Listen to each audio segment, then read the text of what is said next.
L'État de Nuevo León, dans le nord du Mexique, partage une frontière internationale avec l'État américain du Texas. Tout comme le voisin du nord de la région, c'est une région d'élevage. L'État de Nuevo León produit plus de 400 000 bovins chaque année. Il est d'ailleurs célèbre pour son large éventail de reproducteurs d'Angus et Jersey à Longhorn et Brahman. Cependant, la grave sécheresse de cette année complique les affaires commerciales d'éleveurs locaux comme Armando Gutiérrez.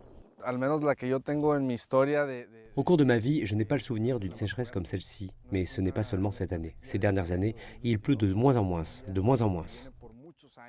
Il n'y a pas que le nord du Mexique qui est en difficulté. L'une des pires sécheresses de l'histoire des États-Unis et les réductions d'utilisation de l'eau du bassin du fleuve Colorado qui en résultent mettent à rude épreuve les communautés du sud-ouest des États-Unis. Adrián de la Garza est le président du syndicat d'élevage bovin de l'État de Nuevo León. Lorsque nous sommes frappés par la sécheresse, nos producteurs commencent à vendre leur bétail. C'est triste, mais dans ces circonstances, le vendre revient moins cher que de le nourrir et de l'entretenir. Au total, nous prévoyons une réduction de moitié de nos troupeaux. Cependant, Juan Barragán, le directeur du Conseil des eaux de l'État de Monterrey, affirme que la préservation de l'eau disponible est essentielle.